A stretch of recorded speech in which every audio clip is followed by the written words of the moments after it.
हमारी पहली poem Coleridge की है क्रिस्टाबेल।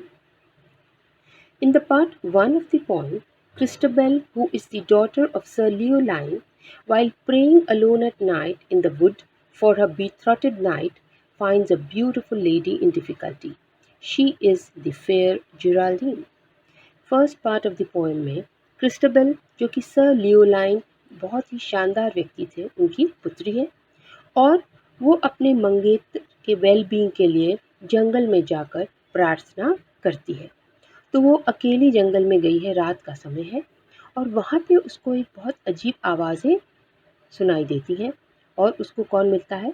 अ ब्यूटीफुल लेडी, और उस लेडी का नाम है फेयर जिराल्डीन। फेयर यानी बहुत खूबसूरत, गोरी।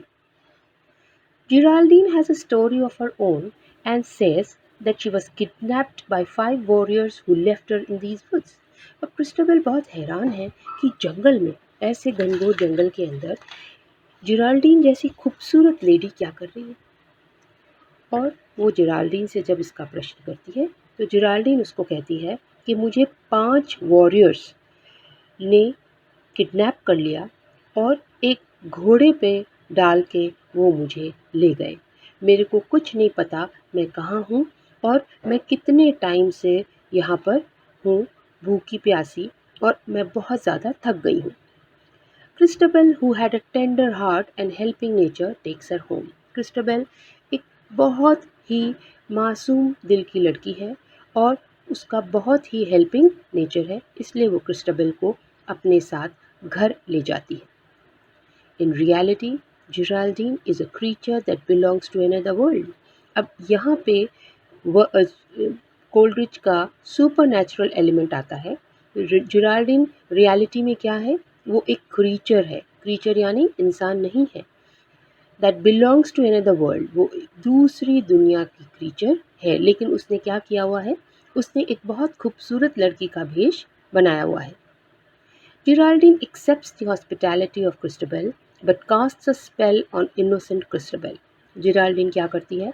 वो क्रिस्टबेल की इस हॉस्पिटैलिटी को बहुत अच्छे से एक्सेप्ट करती है, बहुत खुश होती है, लेकिन वो इनोसेंट क्रिस्टबेल के ऊपर एक जादू कर देती है जिससे जिससे जिराल्डीन की जो सच्चाई है वो सच्चाई वो अपने पिता सर लियोलाइन को न बता पाए।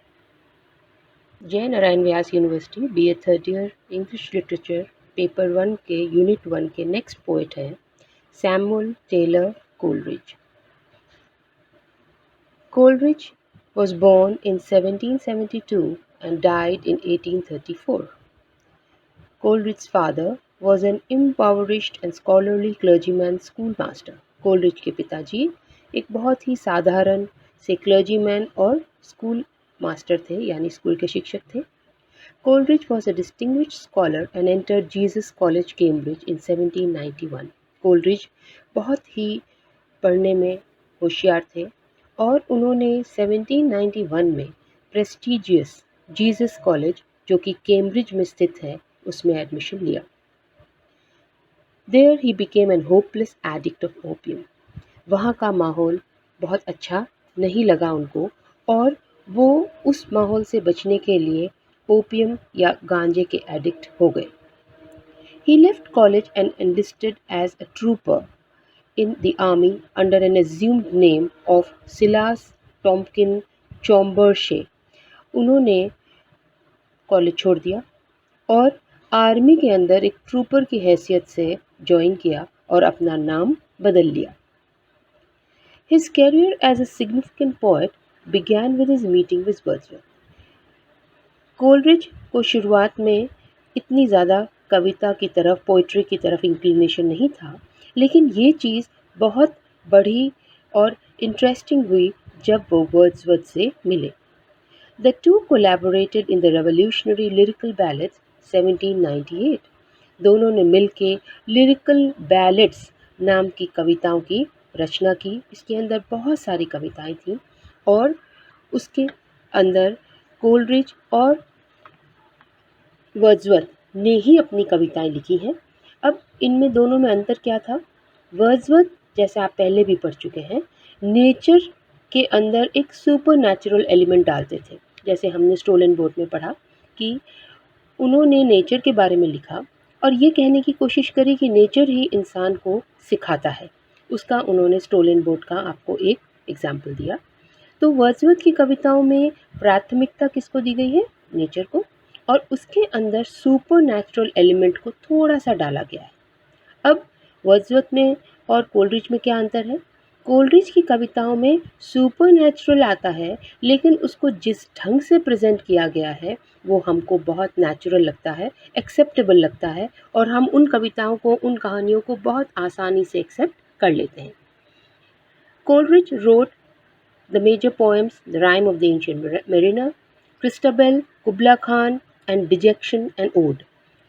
ये 4 कविताएं उनकी बहुत फेमस कविताएं हुई, and they were written between 1797 and 1802। इन कविताओं को उन्होंने 1797 और 1802 के बीच में लिखा। He lost his zeal in life as his domestic life was unhappy and died in 1834. बहुत कुछ वो करना चाहते थे ज़िंदगी में, लेकिन उनकी डोमेस्टिक लाइफ, पारिवारिक लाइफ अच्छी नहीं थी, उससे वो बहुत दुखी थे, तो उनका जीवन के प्रति सारा इंटरेस्ट ख़त्म हो गया और वो बहुत दुखी होकर 1834 में उनकी मृत्यु हुई।